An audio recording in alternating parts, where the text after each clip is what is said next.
Since June. Let's check in with the major hospital now that was at the epicenter of this virus in March and has been warning about a bleak winter. Michael Marin is president and CEO of Holy Name Medical Center in Teaneck, New Jersey. It's good to have you back. I can't believe we're doing this again. Tell me the differences now versus March. So there are some differences. One, we have a lot more testing, so we have a lot more people who are showing up testing positive, not quite as symptomatic. The ERs, while busy, are not overflowed like they were back in March and April. So we still have a lot of incidental findings going on.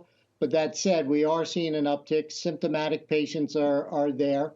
And we're into that season now. We're into the flu and rhinovirus season. So we also suspect there are other viral activities occurring. The symptoms are the same. And so these people are all presenting, they're testing positive for COVID, and then we're treating them. How are staffing levels and stamina at this point? Staffing is okay. People are kind of like, oh boy, here we go again. Why now? But we knew this was going to happen. It was a very much anticipated event. That once the colder weather came, people are spending more time indoors. People have mask fatigue and quarantine fatigue, that it's going to start to leak out there in a more robust way. And that's what we're seeing. And the virus itself is most likely changed and mutated. So we know it's much more contagious. That has not changed. Its impact on people has changed. We still see critical cases, but nowhere near like we saw in March and April. And so a lot of that is a factor here. The staff actually have a little more confidence this go around. So we know what we're expecting. We have all the resources we put in place still exist. So all those extra ICUs and all those negative pressure rooms that we built are all still available. And so there's a confidence and a calmness to dealing with it. Frustration that it's still here, but also that's just how viruses are, and we knew it was coming.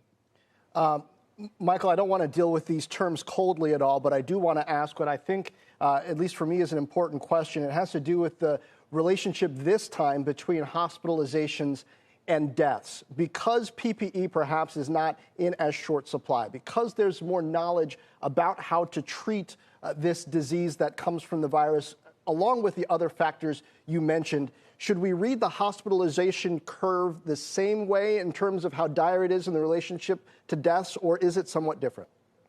No, it's somewhat different. It's still a horrible outcome, right? Everybody's working hard to try to avoid it. But you have to equate it now almost to the flu season, right? On any given year in the flu season, the country will lose between 70 and 80,000 people who die flu-induced, usually other comorbid conditions. And so we have to maintain that awareness that people are now coming in with COVID. They have other severe comorbid conditions. The COVID isn't helping, certainly, and the immune response isn't helping. The therapeutics we have today are proving, they're all still in trials, and Holy Name participates in just about all of them. We have most of the large trials. So Regeneron and Remdesivir, Pluristem, those are all proving fairly effective, and that gives staff confidence, gives us the ability to intervene much quicker and lower those ultimate mortality rates. But if you come in with severe diabetes and hypertension, hyperlipidemia, obesity, those events are there regardless, and it could be the flu that's going to cause the same outcome. Shepard Smith here. Thanks for watching CNBC on YouTube.